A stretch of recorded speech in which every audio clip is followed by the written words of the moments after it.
आप दो को जो इंसानों का सैलाब आ रहा है आप नहीं रोक सकते। क्या ये बादशाहत है या जमहूरियत? हुकूमत ने चेयरमैन तहरीक इंसाफ इमरान खान को बनीगाला में नजरबंद कर दिया। नजरबंदी के बाद इमरान खान, शाह महमूद कुरैशी और जहांगीर तरीन समेत दीगर पार्टी रहनुमाओं के हमरा अपनी रिहाइशगाह से बाहर आए। इस मौके पर मीडिया से गुफ्तगू करते हुए इमरान खान ने वज़ीर-ए-आज़म नवाज शरीफ और हुकूमत को आड़े हाथों लिया। उन्होंने कहा कि वो हुकूमत से सवाल करते हैं कि क्या ये बादशाहत है या जमहूरियत। उन्होंने कौन सा कानून तोड़ा कि सारा बनीगाला सील कर दिया। उन्होंने कहा कि जमहूरियत केपी में है, जहां कोहाट में हमने नवाज शरीफ को जलसा करने दिया। इमरान खान ने कहा कि उन्हें किस कानून के तहत नजरबंद किया गया। उन्होंने वज़ीर-ए-आज़म को मुखातिब करके कहा कि नवाज शरीफ नजरबंद करोगे तब भी पीछा नहीं छोड़ूंगा। हमें जेल में डाला जाएगा तो निकलकर फिर पीछे आऊंगा।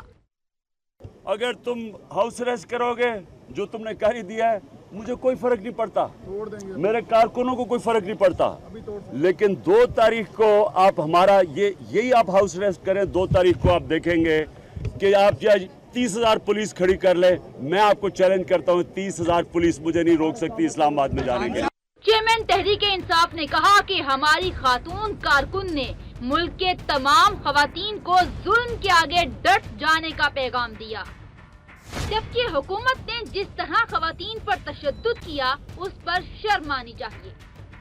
उन्होंने कहा कि पीटीआई के सुनामी को रोकने के लिए 50,000 पुलिस की नफरी भी कम है। 2 नवंबर को अवाम का समंदर इस्लामाबाद पहुंचेगा।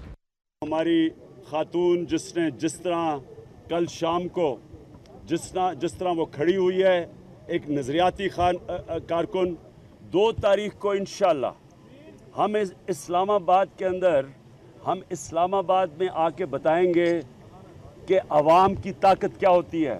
इमरान खान ने कारकुनों को 2 नवंबर की तैयारी करने की हिदायत करते हुए कहा कि नवाज शरीफ बहुत बुज़दिल हैं। जब तक उनका एहतसाब नहीं होगा पीछे नहीं हटेंगे। 2 तारीख को बताएंगे अवाम की ताकत क्या होती है।